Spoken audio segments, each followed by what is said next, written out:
CO2. I like just get my stuff so that whenever those numbers come up, I don't have to like do the calculation around.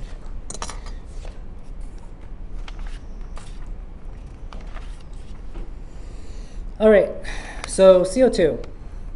CO2, let's talk about it from the tissue. Does your tissue have a lot of CO2 or very little CO2? Compared to your lungs, it has a lot of CO2.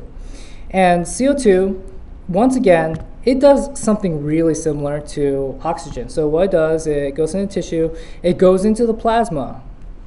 But here's the thing. CO2 doesn't dissolve very well in plasma. So we need to transport it in some other way. So in the case of CO2, let me just make sure that you know that CO2 solubility of CO2 is much less than bicarb. So we preferentially want to transport our things in the form of bicarb. And on top of that, CO2, you can think of it almost as synonymous as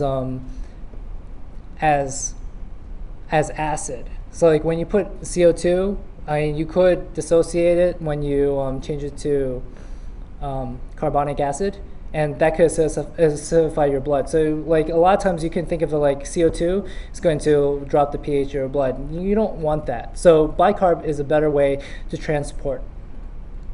So the transport machinery that changes your CO2 to your bicarbonate is going to be your red blood cell.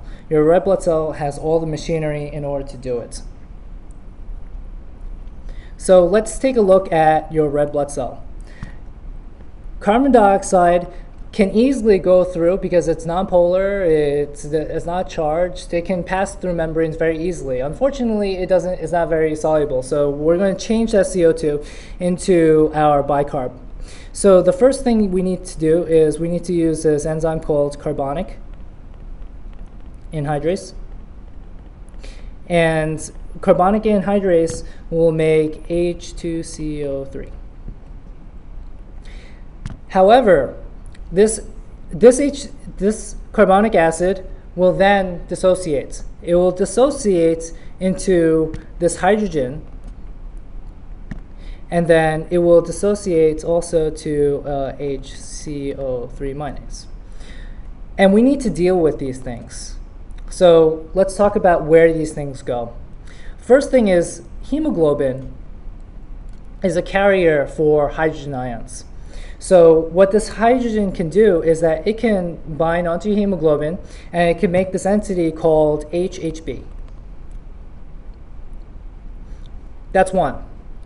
What happens to this bicarbonate?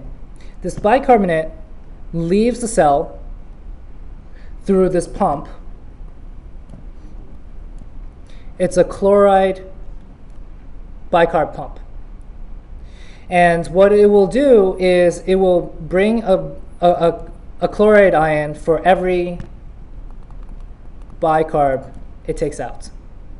This is important because you can guess how big a red blood cell is based on where it is. So let me give you an example. You have this red blood cell, it's traveling to your foot. Your foot has really high amounts of carbon dioxide.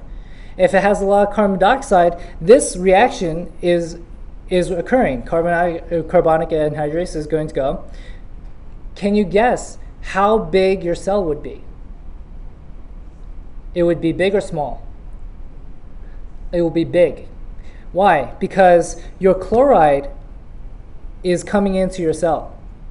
And it's going to cause you to have, you're going to have more and more chloride in your cell. And then your cell is going to swell, swell, and swell. What happens to it in the lung? In the lung, there is not going to be a lot of carbon dioxide. So what happens to your cell? It will shrink. So I'm trying to look for a clinical correlate for that, but it seems to be asked very long, like how big does the cell get? It might have to do with thrombosis at the very long, the capillaries away from the feet, but I haven't seen anything like that. But they seem to ask How big does the red blood cell get? And that's because of the chloride shift. And this over here is the chloride shift. This is not the only place that CO2 can be carried. CO2 doesn't have to only go in this direction, but it also can be carried on your hemoglobin as well.